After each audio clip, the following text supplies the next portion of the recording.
sorry. I think now it started. Okay. So see the logic here. I'm giving the requirement. Workers hide on or before 15th of the month, eligible for PTO approval.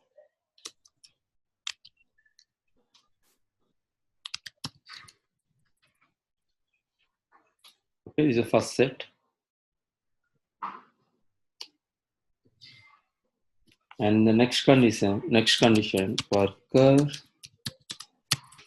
hide on or after, workers hide after 15th. The workers hide after 15th, not eligible for PTO approval. This is one set. Second set says, this is about higher logic. Second set is termination logic. See the termination logic, what they said. So workers terminated on or before 15th of the month receive no approval. Okay, again workers terminated after 15th eligible for full approval.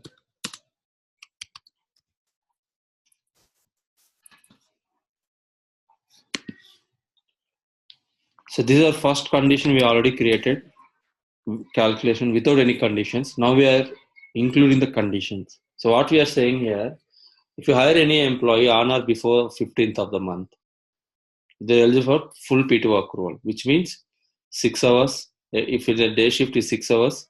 If evening shift is 8 hours, night shift is 10 hours. Whatever the hours, number of hours we are giving, they are eligible for full approval. And workers hired after 15th, they are not eligible for PTO approval. So means, let's say we're hiring an employee, day shift employee, after 15th, which means 16th to 30th or 31st, they should not get this 6 hours. Similarly, if you're terminating any employee on or before 15th of the month, okay, if you're terminating any employee, any shift employee on or before 15th of the month, they are not going to get any approval, 0 for the current month. If you're terminating any employee after 15th of the month, they will get full approval, whatever the balance you have given here. Okay, so this is the simple mid-period termination logic. Is the requirement is clear or any questions?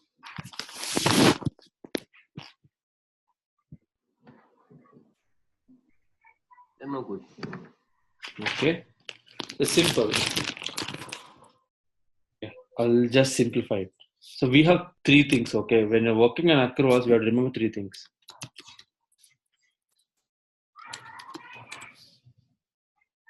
Assume we are in the month of May, right? Start of period means May 1st. Okay, mid of period means May. What is the mid? Always 15th. End of period means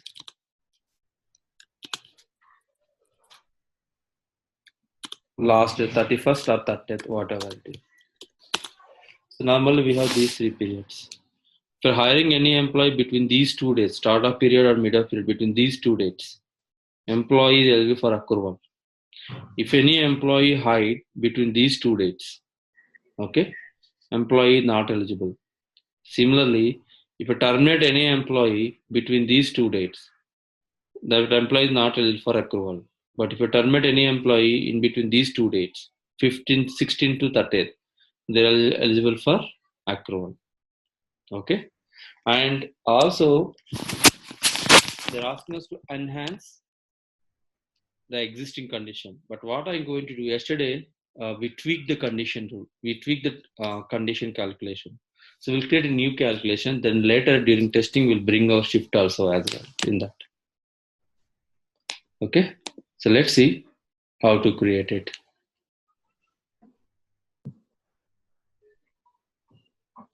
So a few things I need help from you. So again, how many calculations are required? What are the calculations are required to achieve this logic? And let me tell you one more thing. When you say mid-period, automatically system also should identify the employee hired as a mid-period. For that, Workday has delivered a schedule logic, schedule mid-period hires logic. Similarly, if the employee terminated in the mid-period or end of the mid-period, here also we have mid-period termination logic. This is a Workday delivered, we no need to build. So including these calcs, you guys tell what are the calculations we need.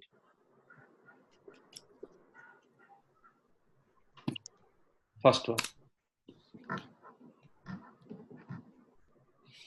Logic calculation you need. Okay, logic calculation required, correct? What the first calculation is? Conditional. Why we are taking conditional? We have to include higher employees, if higher employees, and also we have another condition if terminated employees.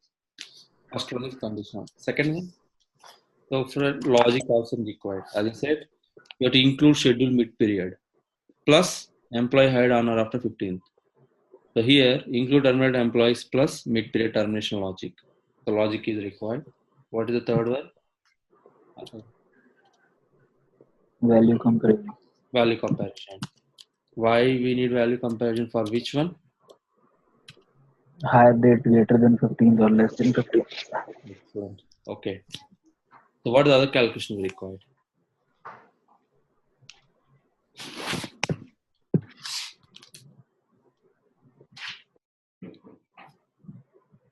So we have to extract the date. Of course, we can go with existing available fields, but today we are going to talk about date extract. Okay, so we are going to include. So by the end of the session of time of plans, we all should be fine with at least 10 calculations. You should be in a position to explain 10 calculations. That is the expectation. So let's build this calculation.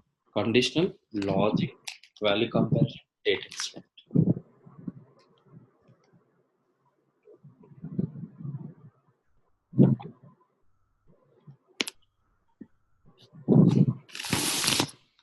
Okay, so we directly will create calculation. Then after we'll merge with accruals.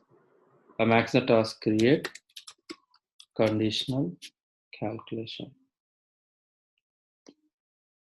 So name it as AMD shift. So we'll go with the Workday defined names. Kiran, I'm not able to see your tenant Screen.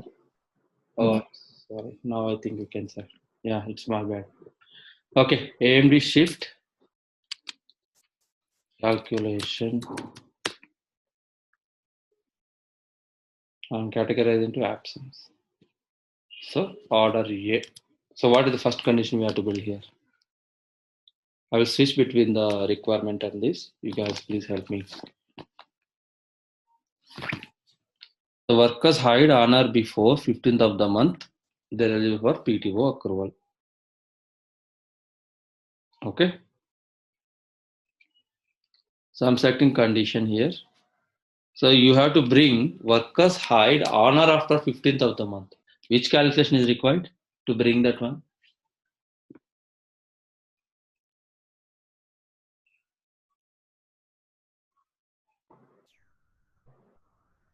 value comparison. That's correct. Value comparison required. Plus, as I said, we need to include schedule mid-period also, correct? So two conditions are required in AND base. If I say AND, which calculation is required? Logic. Logic. So we'll go from logic. Create logic.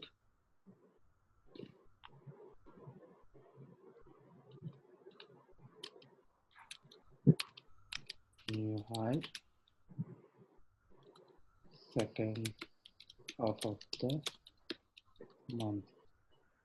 Okay, new hire, second half of the month. And also we do AMD for our easy reference.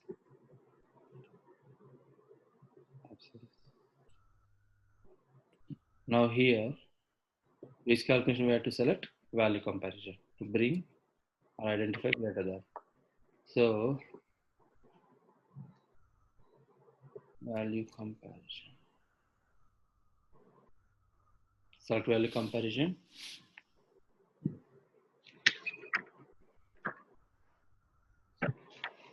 AMD hire date greater than 50. Greater than 15. Please remember saying greater than 15. Categorize absence.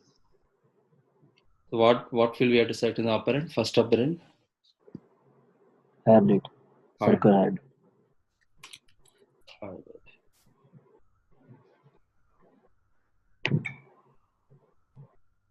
So please ignore the ones yesterday we have created. Now which one we have to select? Greater than or equal to. Equal to is not matches because once you set greater than or equal to, and if you give in 15 here, it will check 15 days also. Correct? Yeah, you need hired on or before 15, right? So we are not creating condition for this. Okay, yeah. We are creating directly here. I'm going to ask you a question here as well. So we are creating for this. Okay. So Okay. work to hide after 15th means Greater than 16. So if 16 is not available, than 16. if 16 is not available here, what value we have to select? If 16 is not available, assume which calculation we have to create? Constant value calculation and create 16. So now, why we are creating directly this one? Why we are not creating a logic for this? Any idea? So automatically that will be Negative. considered. Correct. So we no need to build for 2 here. The requirement says when the employee hired after 15 not eligible for PTO, that condition we are giving. If any employee hired in 15th, which means that employee is not meeting this requirement, so automatically that employee will get approval. Okay, that's why we are creating condition only for this. Perfect. So select OK. Now add one more arrow. Now whichever I'm selecting is workday bound. Okay, to identify. So earlier what we have to do, what happened? We used to create a scheduling, and we have to identify manual means we have to create additional logic. It will identify the mid-hired employees. Now Workday has given the delivered one. So select the delivered one. Worker hire mid-period or hired mid-period. Scheduling worker hired mid-period is the logic. So it's a Workday one. See this. Returns true if hire date of worker is greater than or equal to period start date and less than or equal to period end date, which means sub-period, mid-period. And this calculation can be used in scheduling logic of earning Workday delivered count. Workday won't. So earlier we have to build this one also. Now Workday only, they're given this one.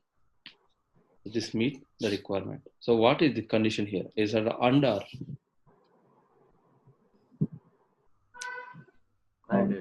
And both has to match, correct?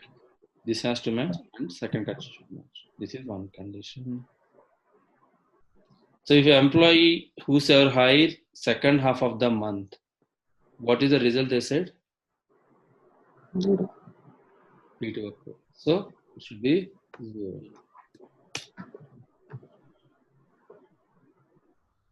Perfect. Now let's create condition B. So now what they're saying. So go to the requirement once, please.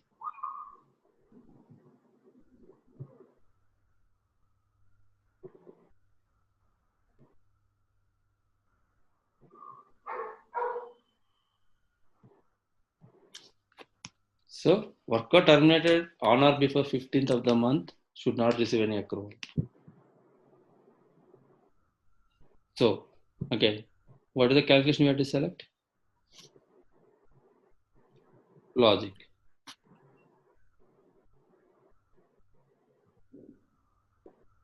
So what is the name they proposed?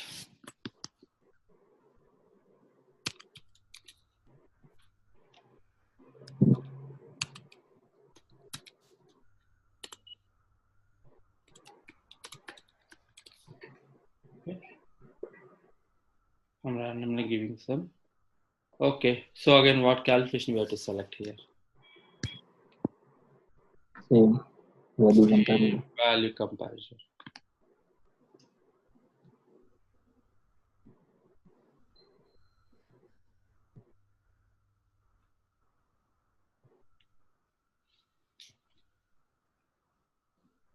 So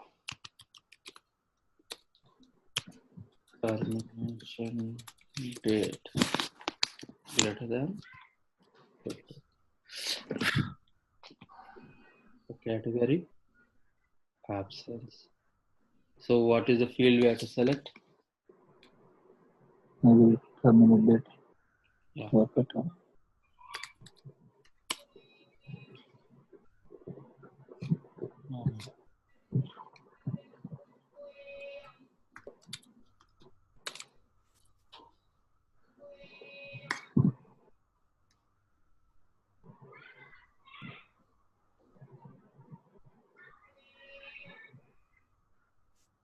Worker termination subperiod based on period start date, based on period end date, subperiod beginning date equal to greater than termination.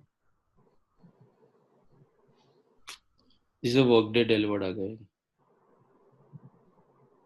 Okay, so worker termination date, but we need mid period. So we have to bring, okay, we'll do one thing.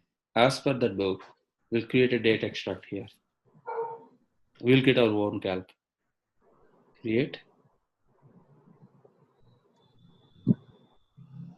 date extract calculation.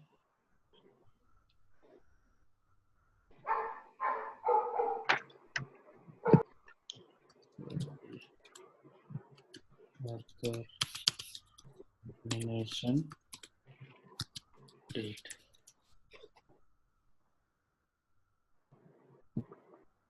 So we need date. So what is the interval here? Month or day or year? Date. Day. So what is the date? Terminated on or before 15th. Right. So termination date we need. Okay. So this we have created. Now greater than, what is the operand?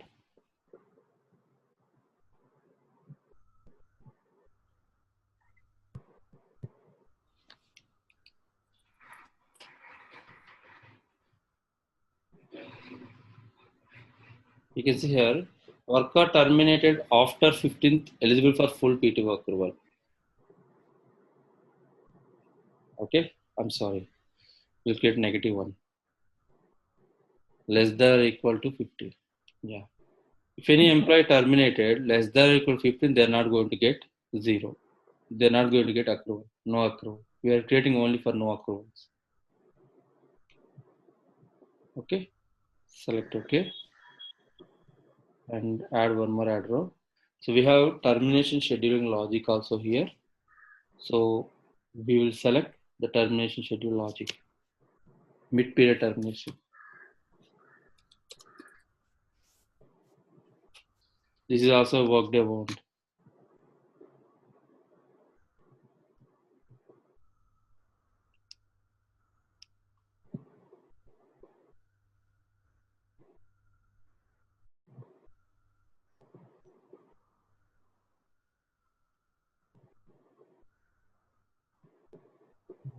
period.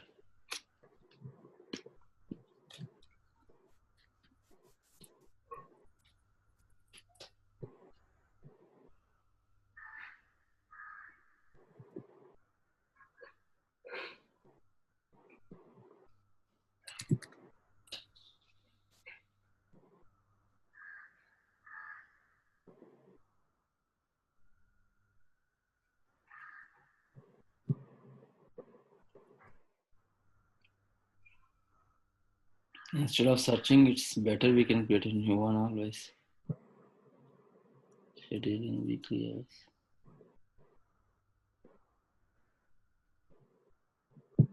What is the logic name?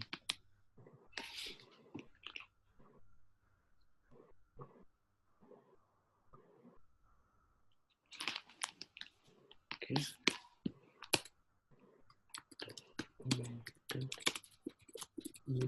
Period.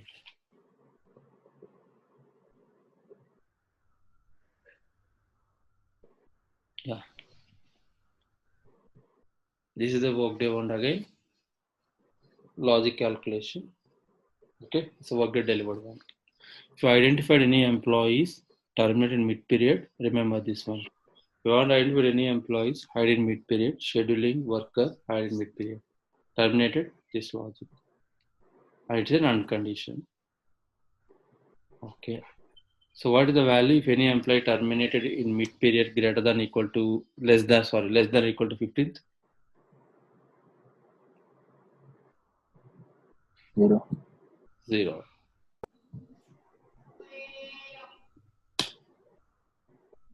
And always keep the names in sync. Actually, I should give like, so employee terminated in first half of the month.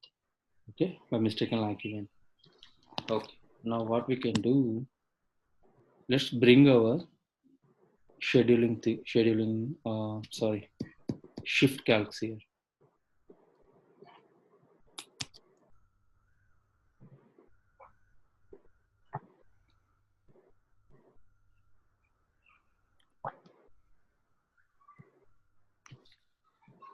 So we have shifts,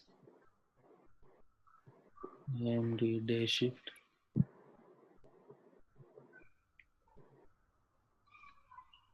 we have evening shift,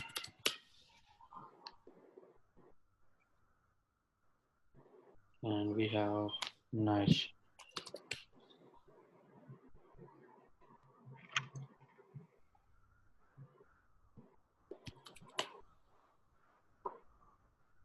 Night shift. So if any employee is part of day shift, they should get 6 hours. If any employee is part of evening shift, they should get 8 hours. If any employee is part of night shift, they should get 10 hours. Right. Okay. And if any employee is not following this, what they should get? Default response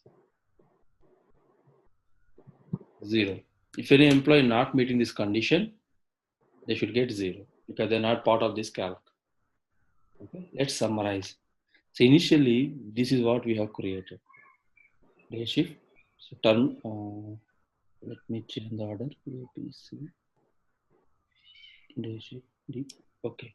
First, we have created shifts. Okay. These 3 shifts we created and is working. Now there is no control. If you hide any employee in mid-period or if you terminate any employee mid-period, we don't have any control. So for that, we are extending this calculation. We are including and managing mid-period hire employees and new hire employees as well. Mid-period termination, mid-period hire employees. And now let's save this. It will become in order. So see, if any employee is hired on second half of the month, they should get 0. If any employee terminated in mid-period less than 15 days, they should get 0. If any employee is part of day shift, okay, and they should get 6, first half of the month. So the other values. Now we'll create a time of plan. And tomorrow we will test this one. I will prepare test cases. I will hire one employee in the mid period, one employee. I will terminate one employee in the mid period. We'll test for those employees. Okay. So let's. Even here, Mhm. Yeah. if an employee is hired in the first half of the month, right? Mhm. So what is the result? 6 days. They will fall here. If the Why employee if that is if he is in the evening shift? evening shift also, because here we are not including the condition. We can see here we are not included a condition like if the employee hired on or after 15 days, they should not get. We have not included. So what this calculation says, any employee day shift and they are not part of these two, they should get 6. Any employee evening shift and they're not part of these two, they should get 8. Similarly, night shift.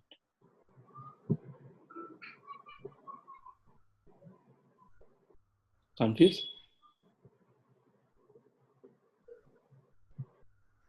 Got it. Okay, let me say it. Actually, if you are an expert, what we can do, we can add this day shift directly in the logic. That gives more sense, in fact. Simply, okay, we should not add here because it became negative condition again. See, we have multiple ways to create calculations. Okay, let's assume here you have created, instead of hire date greater than equal to 15th, less than equal to 15th. Okay, if any employee hired less than equal to 15th and morning shift, evening shift, night shift, you can give some result. What happens if any employee has joined 15th of before 15th and the employee is part of either one of the shift, they'll get one value. If Yeah. any employee has hired on or after 15th, they will get 0. But we create in another way this calculation. That way also you can create, but we create in another way because each shift has each different number of hours. Okay. So it's a conditions A, B, C, D, E. So simply, if condition A, employee hired in the first half of the month, I will tell you, employee hired in the first half of the month. Let's say employee hired on 5th of the month, and the employee is day shift. What is the value they will get? 6. 6. Now let me say this question another way. The employee hired second half of the month. Let's say employee hired on 18th, and the employee is day shift. What they will get? 0. 0. Negative condition. That's what's it. Okay, so we'll create a timer plan quickly for this requirement. And tomorrow, okay, I will create the test cases by today itself. Tomorrow we'll start testing this requirement. Okay. So we have to always create the condition when the result, a return result will be 0, right? Right. So that, yeah. And Because also, if you are working in prorata, you can bring the result and condition in result itself. That is, we are going to see in our next calculation, prorata. After this, we have another calculation. There we'll discuss. Result, not only the numbers, result can be a condition as well again. Okay, slowly we'll go one step up and down. So you guys please me now because I gave some work on field wise. So I'm getting time of plan, AMD shift calculation of Agarwal. So let me do AMD. I will say new shift with mid-high and term logic. So what is the period schedule I'm selecting on? Monthly. So what is the unit of time? It's hours. Because hours. So effective date. So let me select 2019 one. Anyhow, we are going to test for mid-high and new highs. So there is no harm. I will select first date of this month. this year first date. Okay, from 2009 this plan is available. Are you going to track the balance or not? Yes. So true. So you have additional fields here. Do you want to allow the employee to visible the balance eligible as of period? I'm certain eligible. So please go through this. Never show means employee not going to see the balance at all. Eligible in period balance as of date means employee can see the balance whatever the employee have 6 or 7 or 8 hours as of date prior periods. Okay. Then calendar display, plan and type. Standard ones these are. We are not allowing override. We are not transferring. Okay, what does this mean? Balance transfer.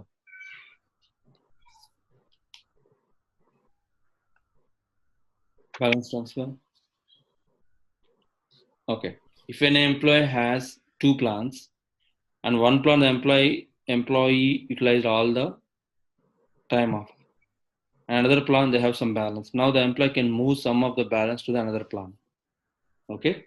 So that is nothing but balance transfers. So you can move this balance to different plans. For example, this plan the employee had 10 hours. You want to move 5 hours to the another plan. You can select it. So in some organizations, you may have heard one condition. Let's say I'll take Ashish and Debashish. So let's say Ashish have 15 hours of leave. Debashish also have 15 hours of leave. Ashish utilized all his 15 hours. Now the Ashish balance is 0, time of balance. Now Debashish can give 5 to 10 hours. What is the limit to Ashish? So Ashish again can. It's a kind of purchase leave. Okay, that those things also possible. So those kind of transfers you can do in the plan level. Okay, carry over dates. So we select period start date. So what is the difference between balance period start date, first period of balance period start date?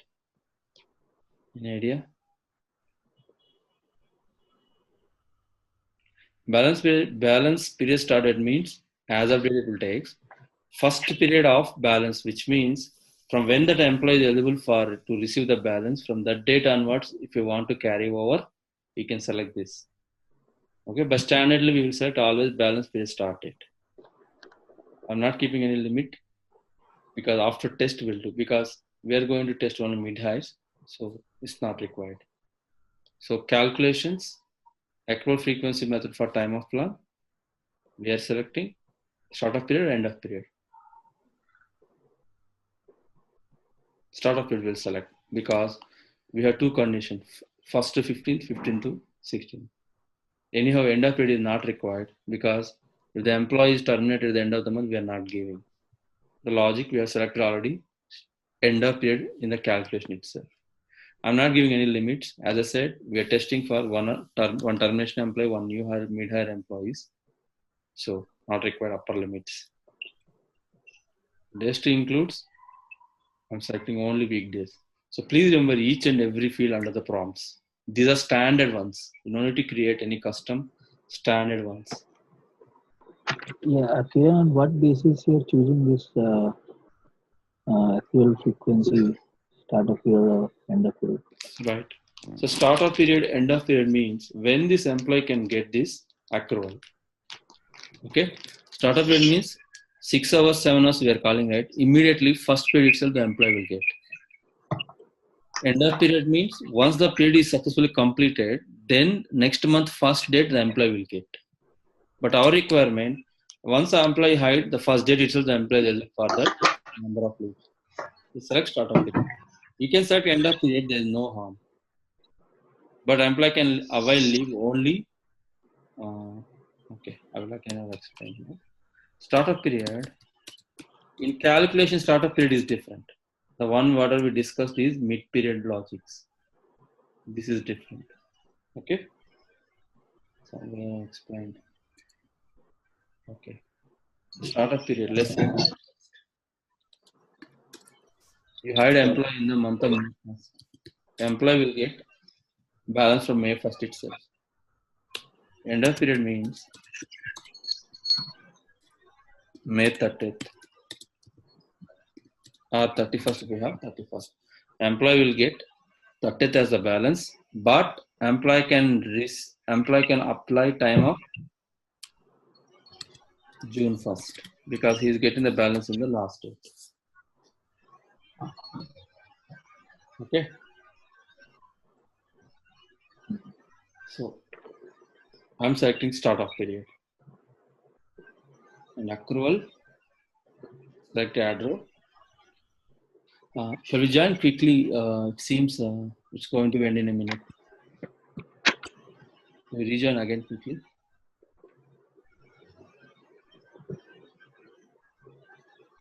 Please rejoin.